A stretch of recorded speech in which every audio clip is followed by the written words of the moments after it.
not sure pointing the finger is going to be that helpful.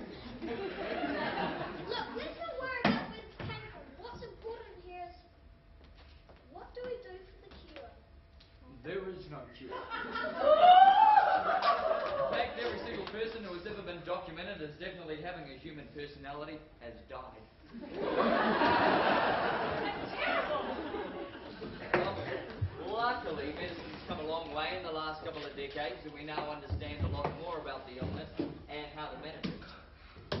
It's about aiming for quality of life rather than cure. Okay, so what can be done? Well, in most cases, when a patient gets under negative stress, he'll find himself in negative situations. Avoid that. It can lead to nasty symptoms. Like what? Well, it can be very individual. Some get irritable, others go very quiet and withdrawn. Some lose their appetites, and some find they crave sugar. Many turn to compulsive or obsessive or even addictive behaviours. Oh, that's me. That's so me. And I get hives on my skin when I'm stressed. Could that be part of the HPD? It's probably just your allergy to grass, mate. Welcome to Keep an Eye on Stress. Keep an eye on stress. People with HPD are also pretty susceptible to other mental health conditions, and one in two will experience another mental health condition in their lifetime. In terms of treatment, I've come up with an acronym for parents, in which I think you'll find most helpful. Yes. S, T, and D. STD. Now concentrating and ensuring on your son's S. Sleep patterns irregular? Correct. T. Take your time to care of yourself. And D. A diet that's very... Congratulations! Doctor says I need an STD. People also find it good to let their employers or teachers know of their condition. What? Yes. I have another patient, a gentleman in his 40s, who found it was very helpful to be quite open about his disability. Oh, is that right? Yeah, he said once his employer discovered that he had a human personality, he was far more able to accept that sometimes he made mistakes and came to work tired. Now, Jake, don't want you to feel too ashamed of this disorder. Yes, you're mentally unwell, you're sick, quite broken. People will probably call you mental. But so are many celebrities. Same thing Sally Rich has. Oh, it's very likely. So is there anything else we should know? Well, I have a list of reading material in which I can email you, and it's always good to build more wellness tools and supports in his life. But don't treat Jamie any differently. Thanks, Doctor. It just kind of helps just knowing there's a name for it, you know? You're welcome. You'd be quite surprised how awareness of your condition can give yourself a bit more of a break when things get tough. Well, it's probably all we have time to cover today. So, make sure you stop by the receptionist and make another appointment, won't you? Thanks, Doctor. No worries, Jamie. It's gonna be okay. You're gonna be alright. Doctor? Yes, Mr. Smith. Look, some of that stuff that you were saying before about the money and the stuff that happened when you were younger and the fears of death. Yes, Mr. Smith. Look, some of it sounded, some of it sounded a bit like me. Well, these things can run in the families. You probably need some treatment as well. Oh, of course, you'd need a book and pay for another consultation, but I wouldn't worry too much. Mental health issues, they're pretty common.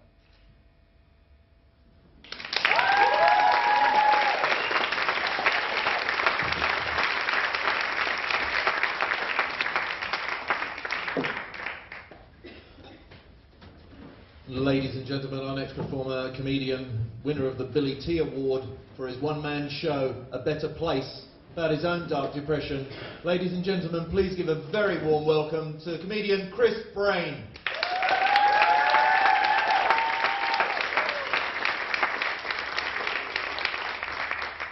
Hi.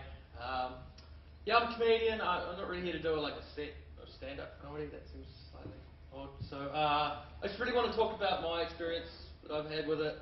So I'm a comedian, Cantabrian, and gifted self-medicator. I can medicate myself with pretty much everything. Alcohol and drugs were my two favourites, obviously.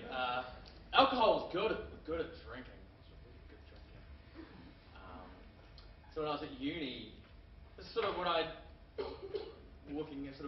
running up to being diagnosed uni, and I was drunk every day for 6 months, like all day, every day. I didn't stop drinking. I didn't really even get out of bed.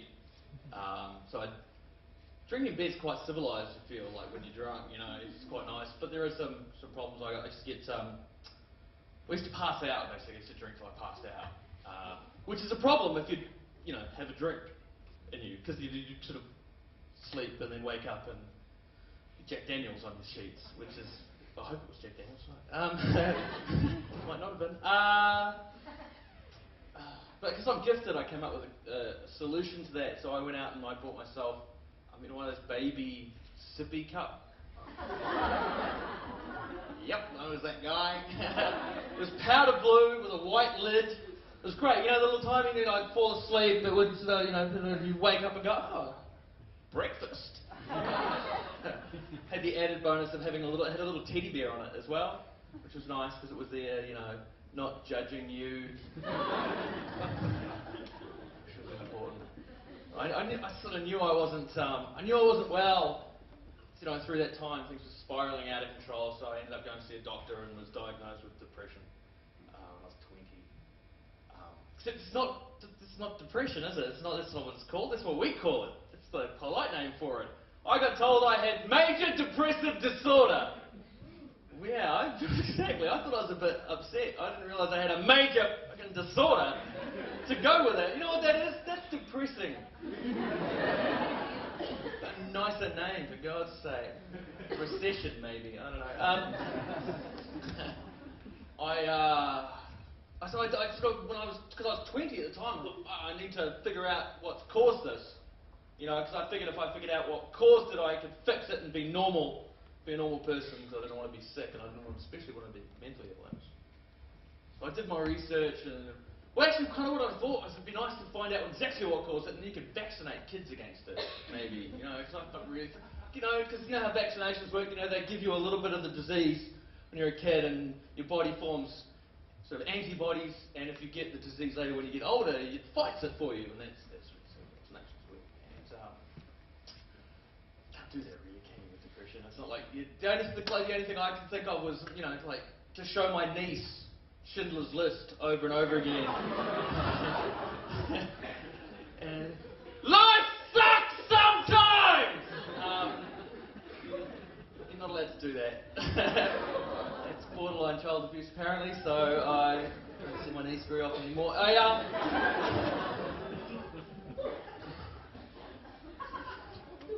a shitty film anyway. So I was trying to fix myself, and what I came to the conclusion eventually was that the depression is one thing, but there's a whole untapped trigger to it, which was the anxiety, which I don't really talk about very often. The anxiety part of it affects everything. Most of us get it at times to varying degrees. I get panic attacks, so speaking in front of a group of people, perfect job for me. They always start with like a negative thought, something rattling around in your head you can't get rid of, and that negative thought gets bigger and bigger, and it just pushes all of the good stuff out of your head, until all you've got is this negative thought, and you can't think of anything else. My heart starts beating faster. I can feel it in my chest. I can feel it beating. I can feel the blood going faster. I get a ringing in my ears, which is annoying. I also get this weird metallic taste in the back of my throat. It's like when you bite your tongue, so it's not blood, but it's like kind of blood-like sort of taste. I can taste that. I could do this. And I get this like an imaginary stress ball. I kind of like. Of course, then the breathing goes on top of that, so I'm trying not to shallow breathe. It's terrible. You shallow breathe, which means you can hyperventilate, which means you feel like you can't breathe. So then when that starts to happen, you're not worried about the negative thought anymore. You're just thinking, I'm going to die because I can't breathe. So all I know is that I have to concentrate on just shutting everything else out, and just,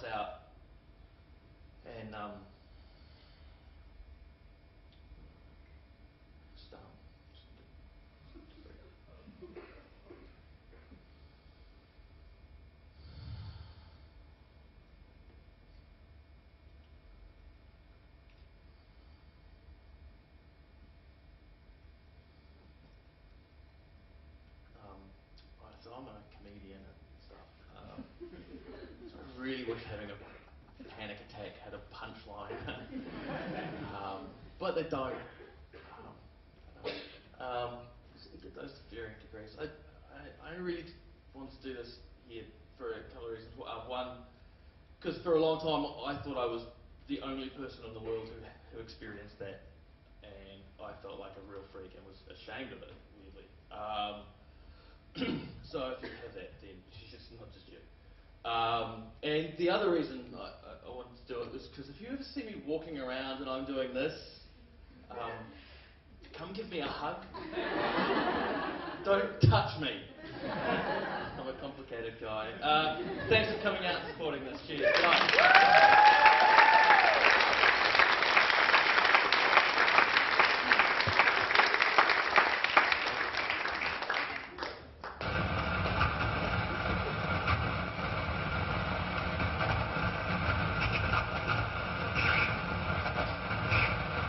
What one word sums you up?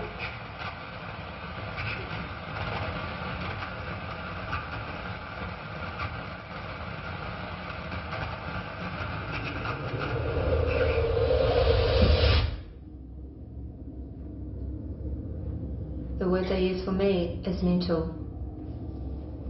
I'm classified as a disorder.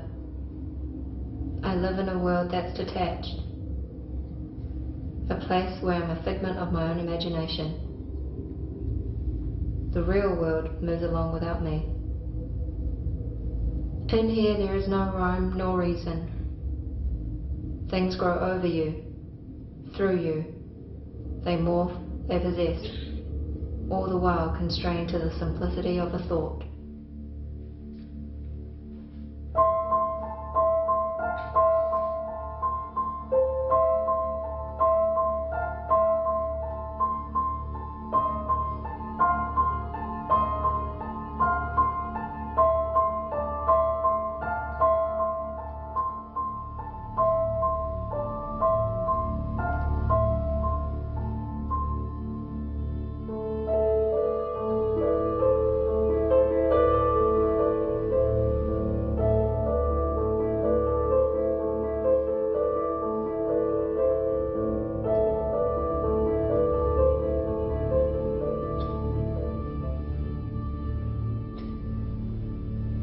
And I try to stay in charge. I ritualize my actions, imposing control where I can. Small things that are safe, they help. They cast light on the dark, and its shadows. Small things.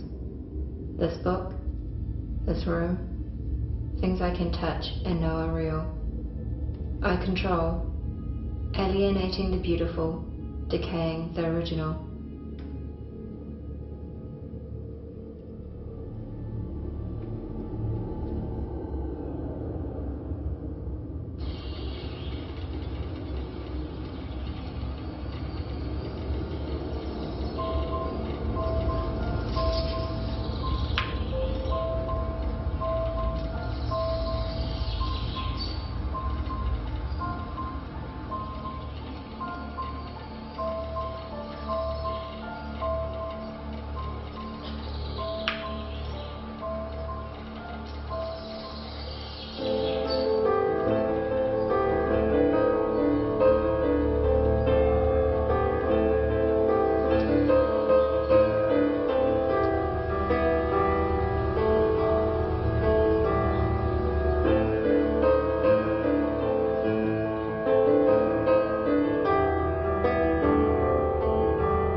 I create. It helps. Always aware of the shadow, escaping the hot breath of a summer's day. I join thoughts to small details,